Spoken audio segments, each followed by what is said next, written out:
రోహిత్ వారసుడిగా సూర్యకుమార్ యాదవ్ ఇప్పటికే సక్సెస్ అయ్యాడు. టీ20 ఫార్మాట్లో భారత జట్టును అద్భుతంగా నడిపిస్తున్నాడు. పూర్తిస్థాయి కెప్టెన్ కాకముందు కూడా వచ్చిన అవకాశాలను వినియోగించుకున్నాడు. స్వదేశంలో ఆస్ట్రేలియాపై అదరకొట్టాడు. ఆ తర్వాత సౌత్ ఆఫ్రికాలోనూ మిస్మరైజ్ చేశాడు. టీ20 వరల్డ్ కప్ తర్వాత పొట్టి ఫార్మాట్కు రోహిత్ గుడ్ బై చెప్పడంతో సూర్యకే పగ్గాలు అందాయి. హెడ్ కోచ్ గంభీర్ మద్దతు కూడా స్కైకే ఉందని చర్చ జరిగింది. పాండ్యాను కాదని సూర్యకు కెప్టెన్సీ ఇవ్వడం వెనకాల చాలా కసరత్తు జరిగిందనే టాక్ వినిపించింది. అయితే సెలెక్టర్లు, హెడ్ కోచ్ నమ్మకాన్ని సూర్య ఏమాత్రం వమ్ము చేయలేదు.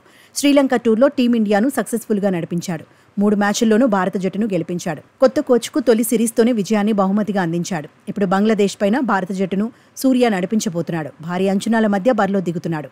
సీనియర్లు లేని లోటు తెలియకుండా స్వదేశంలో టీమిండియాను ఎలా నడిపిస్తాడనేది ఆసక్తికరంగా మారింది. బంగ్లాదేశ్తో టీమిండియా 3 టీ20లు ఆడాల్సి ఉంది. ఈ సిరీస్లోనూ సూర్య గ్యాంగే హాట్ ఫేవరెట్.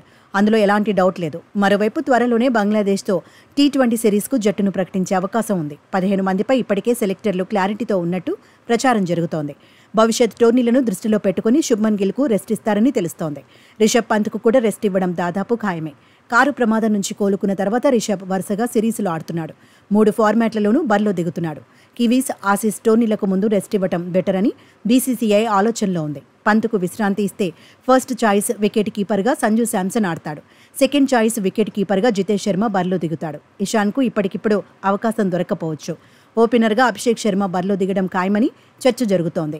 యశస్వి జైస్వాల్కు కూడా రెస్ట్ ఇస్తే రుతురాజ్ కాస్త ఆలస్యంగా అయినా జట్టుతో చేరే ఛాన్స్ కనిపిస్తోంది. ఆల్రౌండర్గా రేసులో నితీష్ కుమార్ కూడా ఉంటాడని ఎక్స్పర్ట్స్ అంచనా వేస్తున్నారు.